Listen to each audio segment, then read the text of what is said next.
2 years ago I received a brand new, freshly made M95 gas mask and I instantly fell in love with it. I appreciated how sleek, lightweight and flexible the mask was. Sure, the quality of our videos back then was far from ideal, but we've come a long way since those days and we're both more skilled and better equipped. Even more importantly, many M95s have passed through my hands since then, and that's when I started to realize this mask has some serious issues. Not in terms of overall design, although it's not perfect, but concerning the materials used. Now it's clear to me that M95 doesn't just age poorly, it literally falls apart.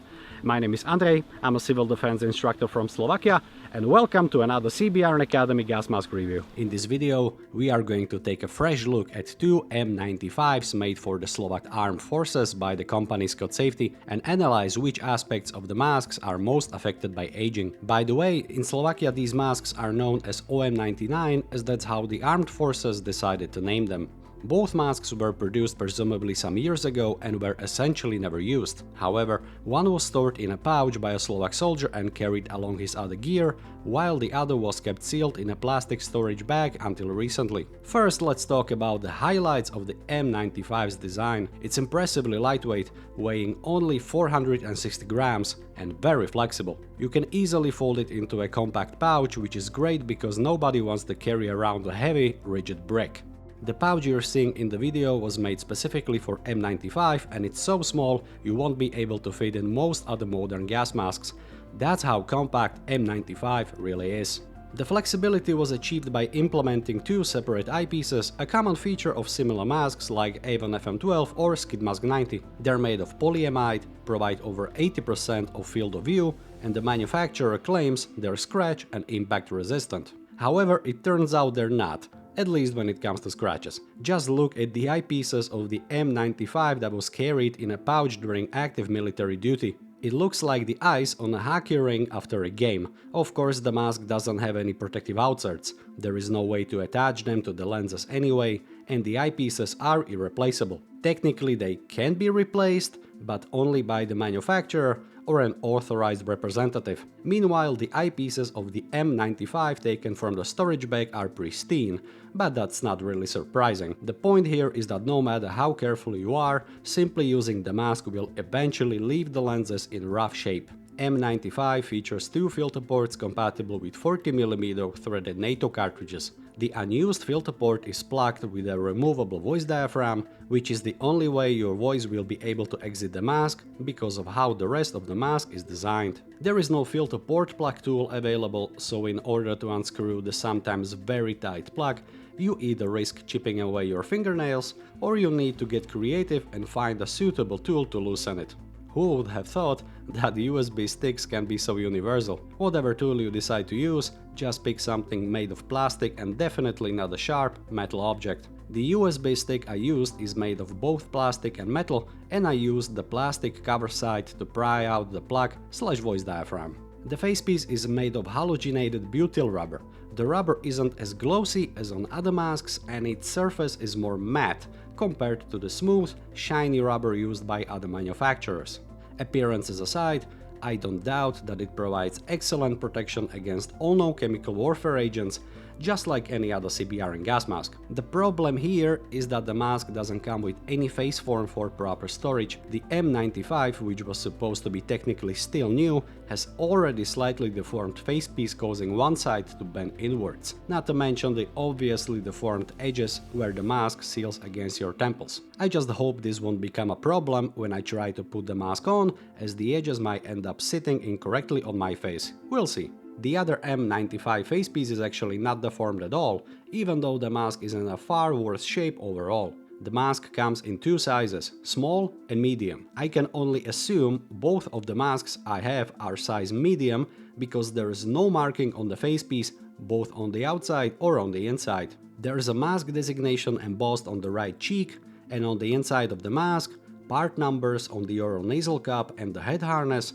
and what I assume is a serial number behind the oral nasal cup with the manufacturer's logo. I was even unable to find any manufacturer date markings, which is something other masks tend to have clearly visible and easy to check. I checked all the straps, buckles, and I found nothing. If you know how to tell sizes apart and find out when the masks were made, Let me know in the comment section. M95 has a pretty solid exhalation assembly placed at the bottom of the facepiece, which also works as sweat removal system. It can be easily unscrewed and replaced if necessary. On the inside of the assembly we found a sticker with a date which gives us at least a clue on when the masks were produced. I assume it means that the non-deformed mask or the exhalation assembly, we don't know that for sure, was made in February of 2010 and the other in April 2015. The drinking system, while quite unique, takes a whole lot of space. Basically the whole front of the mask has been designed around it, and this is where things get interesting. The drinking port is plugged by this grey cover made of combination of plastic and rubber. It has a rubber pad which makes it easier to take it off while wearing thick gloves, which is quite practical in theory. Perhaps you already noticed that the M95 with scratched eyepieces doesn't have it anymore, and here is the problem. The material hardens over time, and when it does and you pull the tab, it will break off. This one broke off about a year ago and I decided to keep it for good luck. It brought me fortune and this unique chance to show you how cheap the materials really are. Shame on you, Scott Safety, shame! The tab on the newer M95 is still flexible, but after some experience I had with other M95s, I won't dare to try to pull it. This alone should tell you everything about how much I trust these materials, you know, to keep it together. But there is more. The port plug is attached to a plastic hinge, and look what happened when I removed the plug during a previous filming, which is one of the reasons we decided to make this video. Wait for it... and it broke. Mother... Good job! To be fair, even when the hinge has been torn, you can still use the plug to cover the drinking port until the moment it falls apart completely. Yep, that's going to happen eventually. I guess since the drinking port is now exposed, it's time to show you how the drinking system works. This is the M95's drinking bottle, and judging by the stamp on it, it was made in 2001. It is supposedly made of durable, high-grade plastic, and I just hope it won't fall apart just like the rest of the plastic parts you've seen so far. To access the drinking bottle coupling, you first need to take off the lid, which again is made of the same high-quality plastic. See the plastic hinge? Yep, broken. This happened just before filming, so I'm still angry about it. The other one was connected to another piece of plastic, which crumbled to pieces some time ago, so I can't show it to you. Apparently every bit made of the grey plastic will sooner or later inevitably meet the same fate. I hope your pockets are big enough to store all the trinkets this mask just keeps on giving. The whole drinking system of M95 can be best described as direct connect, since unlike other respirators, M95 has no hose that could be connected to the bottle, it actually goes the other way around. The coupling half needs to be pressed inside the mask's drinking port. It's like feeding a baby. This should have pressed the drinking straw closer to your face, but no matter how much I tried, the straw didn't move one bit. I could have tried it with the newer M95, but I'm not brave enough to even touch the damn plug, so let's try it while wearing this one. M95 is meant to be quick donned, meaning you need to flip the head harness over the eyepieces before donning. The head harness of M95 is fantastic, the donning is quick, intuitive and reliable. Now let's test the drinking system with the mask on. First you need to locate the drinking adapter and press the bottle in. However, it doesn't move the drinking straw 1 inch towards your mouth, so you need to grab it with your lips. Okay, got it.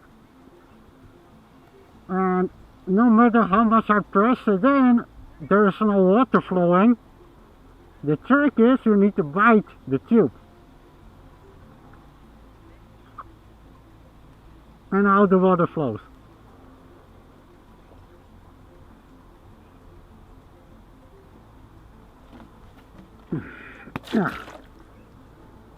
Okay, refreshed.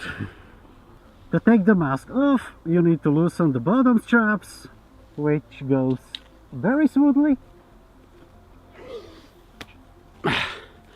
And considering how badly the lenses are scratched on this one, I'm just gonna discard it right away, possibly actually throw it away completely.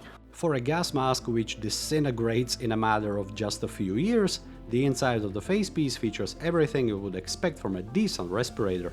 The silicone oral nasal cup provides stellar comfort, and from what I heard, it conforms very well to various nose and mouth shapes.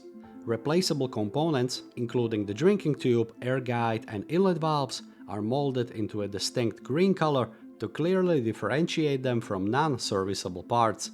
In the chin area there's a small hole which allows sweat to be removed from the parts in which it accumulates the most. As I said, I will continue the testing with the newer mask instead. Let's perform the initial fitting. First I need to loosen all the 6 straps. I really like the material the straps are made of. They slide the plastic buckles with ease and you don't have to pull them by force while tightening. Then I pull the head harness over my head.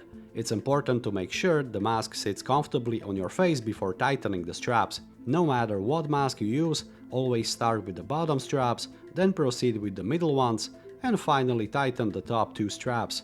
Additionally, you can double check whether the harness pad is located at the center of the back of your head and no straps are twisted. The last step is to perform the negative pressure test by blocking the filter opening with the palm of your hand. With the mask prepped, let's put it on like my life is at stake. Yup, everything goes smoothly as it should. M95 is very user-friendly, easy and intuitive to use. I just hope it will not fall apart while I'm jogging, because at this point I can't be sure about anything. The head harness keeps the facepiece firmly on my face without causing any kind of discomfort. The mask is very comfortable and lightweight, and the internal airflow allows you to perform strenuous physical activity without breaking a sweat.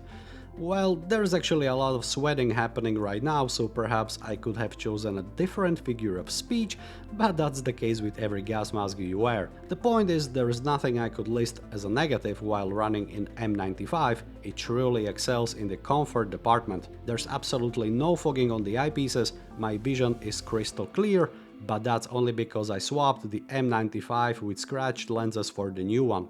After 30 minutes of jogging, the facepiece and the oral nasal cup left very small, almost unnoticeable marks on my face and nose. It was quite chilly outside when I performed the testing, but as I said, you're going to sweat inside any mask, no matter the outside temperature.